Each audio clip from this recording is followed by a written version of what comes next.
Hi everyone, this is Abra. Welcome to Abra Knowledge channel. Today we're gonna talk about part two in from the very same book called Six Sigma for Dummies. So in part one, let's see what we have covered in part one. So just I would like to give a quick recap of what we had seen in part one. Part one, basically, we started with the historical perspective.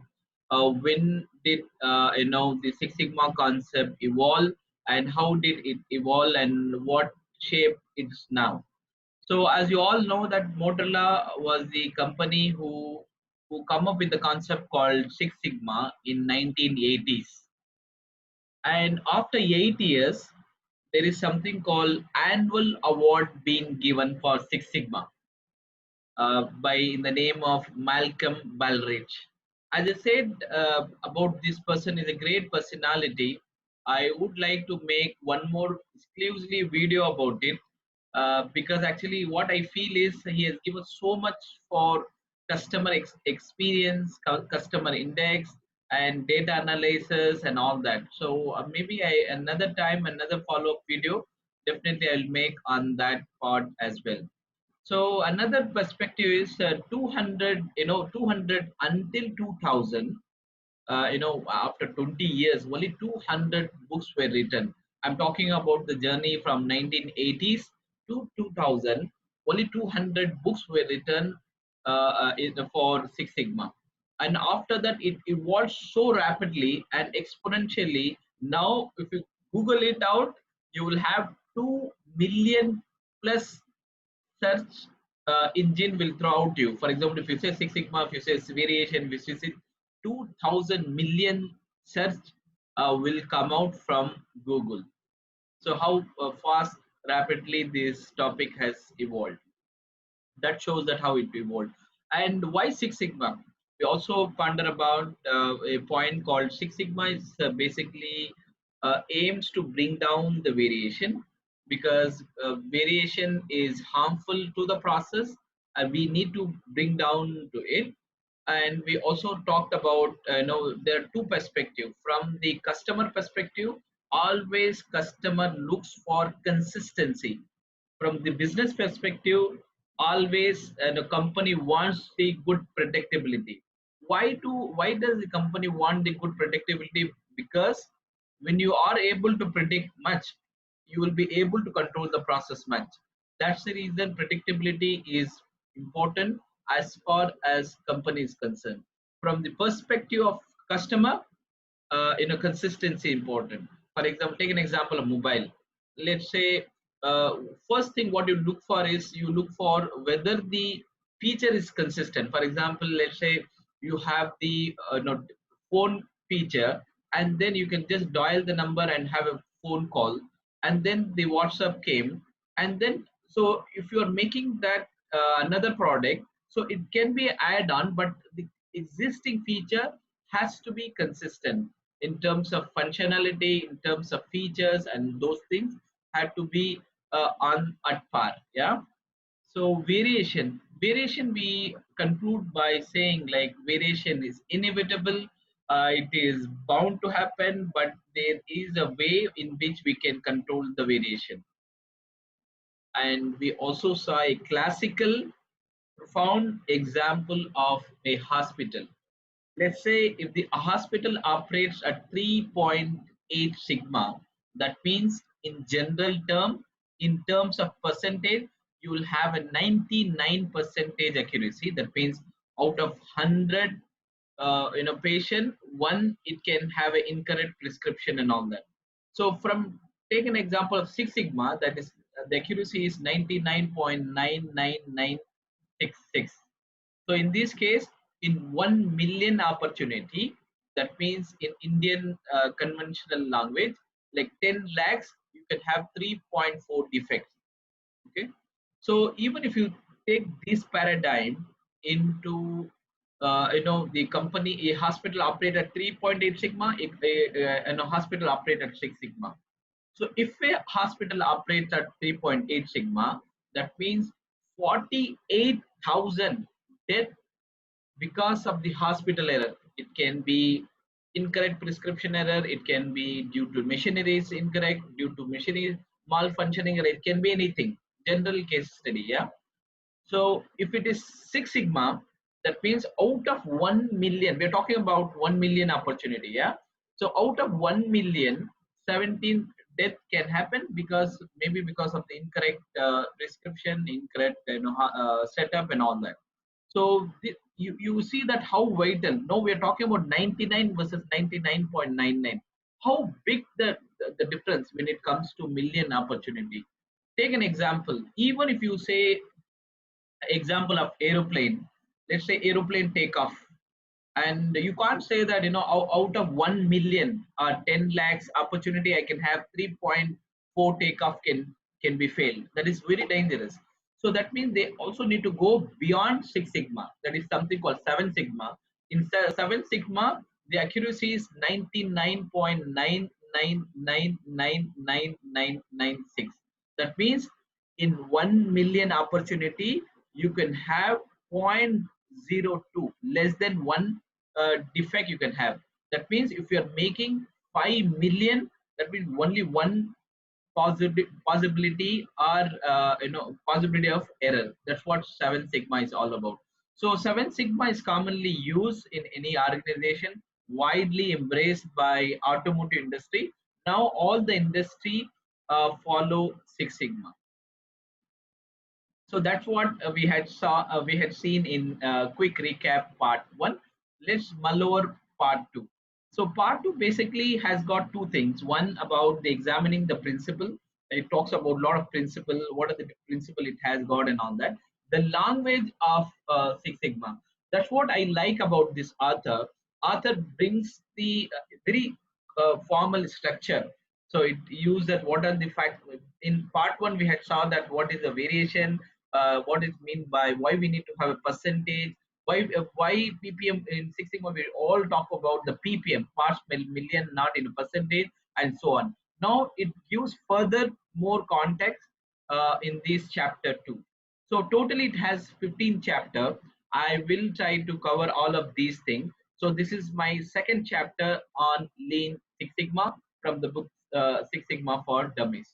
So it has following topics. One is all begin with a simple equation called y equal to f of x plus epsilon with an example. And the second thing, it talks about the cause versus correlation.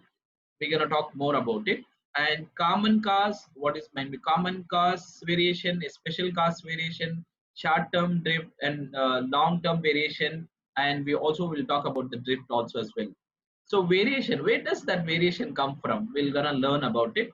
And variation is the core subject of chapter 2, where 7 examples being built on this one. Yeah, mind your y's and x with one example. Y meaning like output, x meaning like inputs. So mind your outputs and inputs with one example. The answer begins with the data. So entire Six Sigma all about statistical approach. It all comes down with the data. So the power of leverage, this is, I love it. So finally the last page of that chapter 2, author conveys that actually like what you have a small thing, how we can leverage up. For example, it talks about the Pareto. In that, in 20 percentage effort, 80 percentage how you can extract the result. So wonderful, we will talk about that. I'm very excited. So chapter 2 first topic is all begins with a simple equation called y equal to f of x epsilon.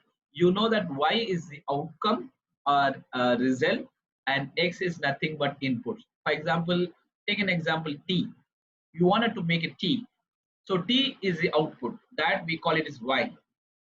To make tea, what are the ingredients we need? We need the milk, we need water, we need the tea dust, we need milk, water, tea dust, and then you also need sugar. So these 4 ingredients we need, right? So this is something called x. So the boiling process is called function, and epsilon is something like the uncertainty. Because if, for example, if you make the tea for 10 times, more are likely actually like the taste or something will be different. The heat temperature might be different one time. The taste will be different again.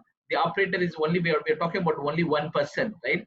So in the company actually, like where a process has been handled by many multiple operators, multiple engineers, multiple employees. That means you just imagine about the variation, how much variation it can cause. Those variations are inevitable. We'll talk more about that. So it gives a second example. So it says that you make a loaf of bread by taking flour, yeast, salt, and other ingredients, and transforming them, mixing and backing into the desired outcome. So the ingredient are the eggs here. So what is the ingredient? Flour, yeast, salt, and all that is the ingredient, and the mixing, the backing, or the transformation which has happened. How in the tea the boiling is called function, like this here is called the backing of the transformation process is called F. The resulting yummy loaf of bread which we get is called Y. So in this example, there is also something called, I love this one. The variation word is represented by the Greek letter epsilon. This is epsilon. Why this word? Very interesting. Sometimes the error is your fault. You measured incorrectly, and sometimes it is just a truly random error. We'll talk about that, but either way, you have a variation. Either it is your fault, or the variation is coming from the system. So you have both the variation. Everything is deterministic, and all outcome are the result of some process or some function acting on the input side. No matter how hard you try, there is always a little margin of error that can happen. So this is one. All begins with the y equal to f of x plus epsilon. So let's talk about the determination of cos. So it also says that how how you turn it. I mean, how hard you turn out. How finally, what finally happened? What is the final score? How did it happen? What is the bottom line? There is always looking for at the result. What practically upsets on them. Af- After all, that's all the whole point about the toil and trouble at the same place, right? So how did you result happen? So result, why did they happen? Because it is all because of the input, right? So what specifically caused them to happen? That's something we need to talk about it. And regardless of complexity, literally every result has one or more causes. The more you can single out these causes, you understand them. That means if you focus on one causes and try to see that, for example, let's say the tea taste is not good.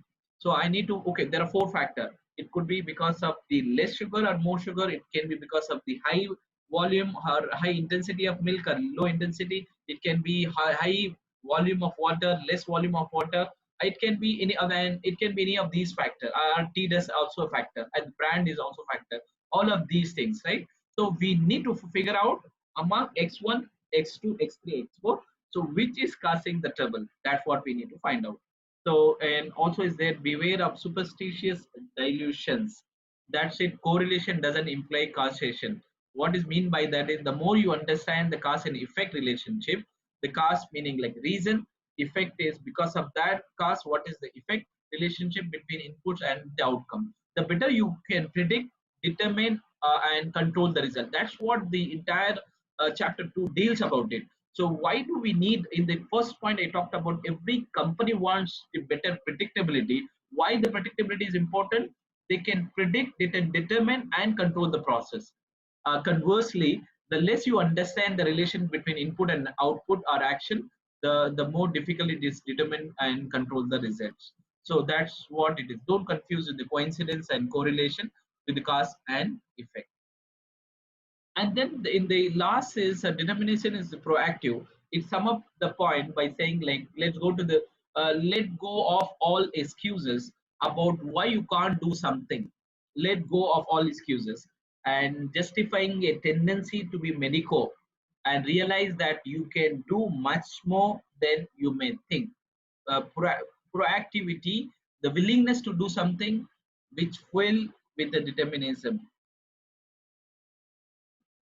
And then the third chapter, third subtitle, from the chapter second, it's talked about the variation. So in this variation, many example you will find. First is it simply says that actually, like if you toss a coin, what is the chance it is landing on the head? So you have a 50% head and 50% tail, right? So flip side.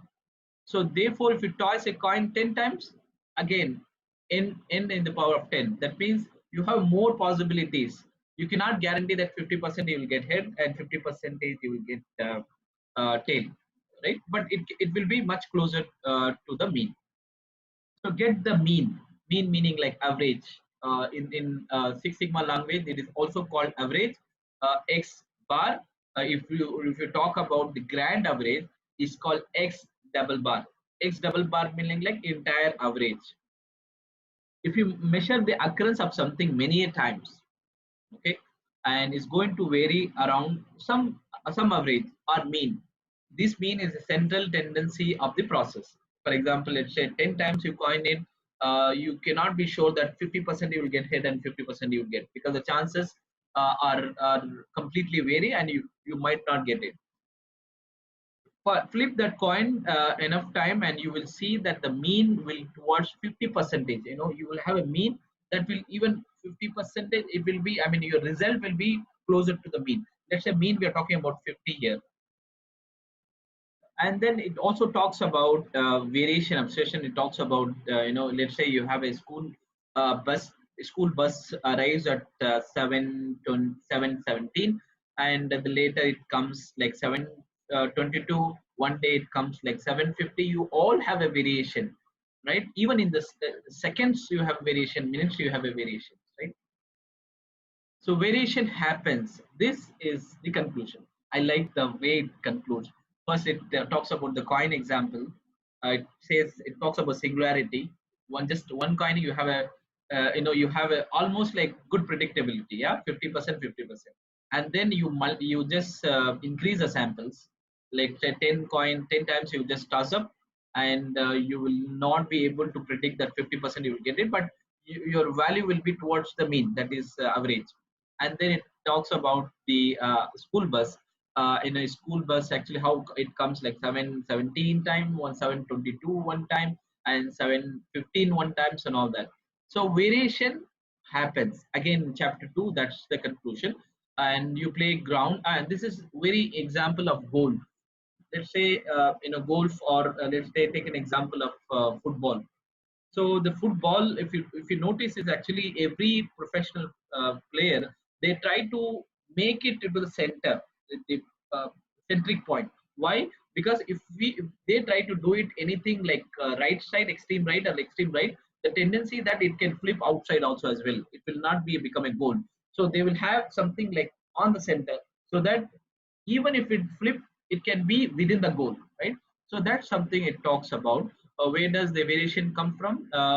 Why does every output vary? Because the inputs are varying it. Why does the t is varying? Because the input factors are varying it. That's how it concludes. Let's talk about something called common cause variation and special cause variation. Common cause, take example of the same thing. Some variation is not natural. You cannot eliminate it. That is, you cannot, the natural forces of the natural work to mix things up. It's simply part of the normal course of events. And recall the toss example. Let's say the more you're increasing the sample, the more variation can happen. And another example it gives, like toss and consider normal, and consider the variation in the time between the waves at the beach. Waves at the beach, think about it. So one wave will be higher enough, one wave will be shorter enough, one wave will be even shorter, even way it can be even longer, and you have a lot of variations in it, right? So this is one example. And the other example of this is common cause. That means that is something which is common. You cannot control, you cannot eliminate. There's something called a special cause. A special cause happens because of the a special event. Take an example. In this one, it says that the mailman, the post officer and postman comes and delivers like 11:30 each day. and he gets a flat tire, and then one that particular day he comes like 15 minutes late, again some other event happened. All of these things is called a special events. That's what Six Sigma tries to attack. So it doesn't attack on common cause that is naturally happen, but somehow you can control it. But a special con is something which you can focus more on it. So we also something called drift, yeah, short term and long term variation. Sometimes even more beyond that, the I mean very special cause. For example, that is seasonal shift or weather due to holidays or drifting by huge margin. That is called drift cause. Getting variation right is everything.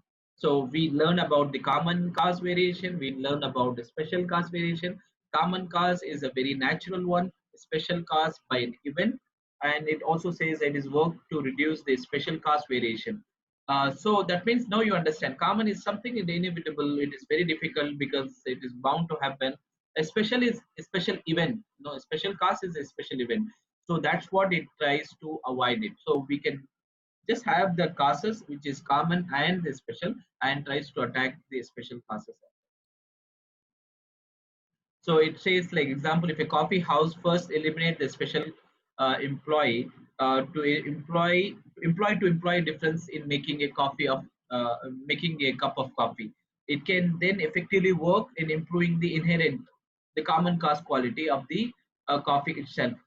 And however the coffee house tries to mix the inherent quality of the coffee first, then a special cause to employ differences will cloud the situation, blocking all efforts and will disappear what is really going on. So what it basically talks about is first employee to employee. We'll also will talk about GRR, gauge repeatability and reproducibility. Currently I'm just using that. Actually, even if you take employee to employee also, first we talked about even I am making a coffee 10 times, how different I will have an output because of that the variation in the input. Even if you compare employee to employee, there will be a variation, and find out the special variation and cast it, so that it will just overcome and you will be able to have that best result as such.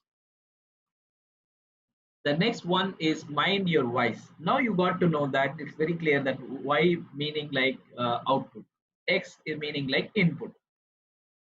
For example, you probably love to have $1,000 in a wallet. That is your why.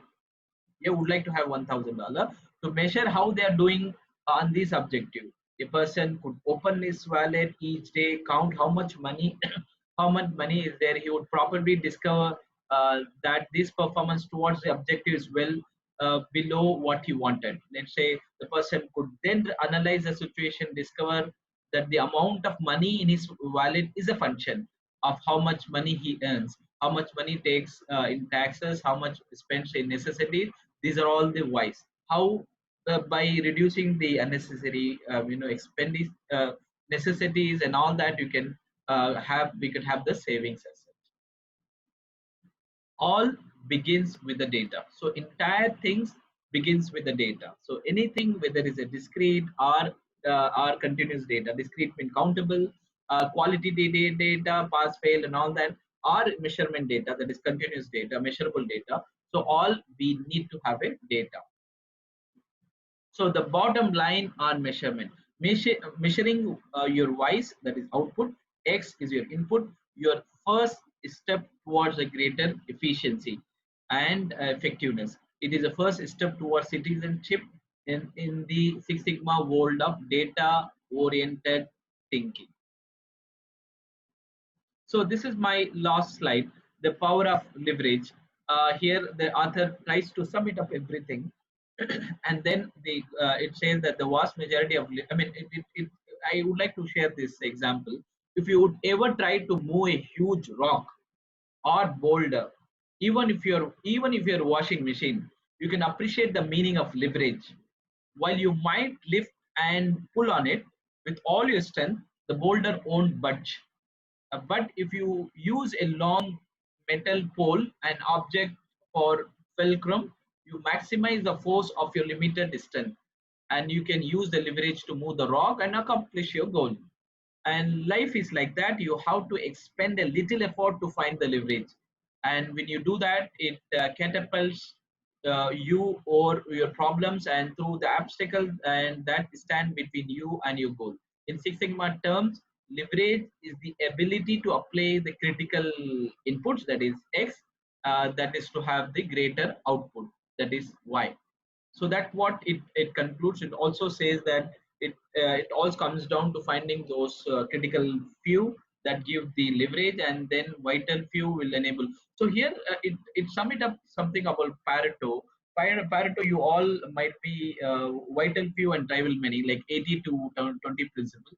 That's what the author concludes. What it says that you, when you bring down, first you analyze that where you special cause or common cause, special cause, and then in that you can do a Pareto, which is the most topmost concerning one, and then you will be able to control the output very easily. So let's summarize. First thing, we talked about y equal to f of x plus epsilon. That means a loaf of bread example we saw, and the tea example we saw. And for example, tea. So your y is your tea, and input is your all four ingredient. X1 is the milk, X2 is the water, X3 is sugar, X4 is something water, milk you have, and the sugar you have, and tea dust. Yeah, tea dust. Sorry, tea dust you have. So these four X4 you have, and loaf of bread also we saw that what are the ingredient it takes. So function meaning like boiling method, and what it result it gives. So where you will focus, you'll focus on the input to improve the output. Yeah, for example, the tea is not is very tasty. That means you'll go and find out what is causing, whether x1 is causing a problem, x2, x3, x4, and then go and do that. So cause is we talked about the cause meaning like the natural. When you coin up toss up the coin, you will have a one coin like 50 percentage. As you keep increasing it multiple events, your mean, and you will have the more permutation will come down. So school bus also we saw, like the school bus arrives in a different time because cars and that variation bound to happen. So this something called common variation, meaning like coin example we saw, wave at the beach we saw. All of these is a common one. A special one is the flat tire. I mean, the school bus came instead of 7:25, 17 it came, 7:25 came, and then all of a sudden it came 55 minutes late because of the flat tire and drift due to bad weather. And you also saw like postman came 55 minutes late and all that. So those are called the special cause. Mind your voice, that is output, and input, that is that we also saw about 1,000. If you wanted to have $1,000, what are the things you can do that? So what are the ways you can do that? How you cut short the additional expenses and all that? So in everything, data speaks. And we also sum it up by saying the power of leverage, like 20 percentage effort, 80 percentage result. That is something we talked about, the Pareto, vital few and tribal many. So that's it from my side, and I love enjoying that book called Six Sigma for Dummies, and hope that you also, I might also able to give some extraction in this form of video. I hope that you like this one. Please do like, connect with me in LinkedIn, and please do like and share and subscribe my channel, Abra Knowledge. And thank you so much. Have a nice day ahead, and happy Independence Day. Thanks everyone.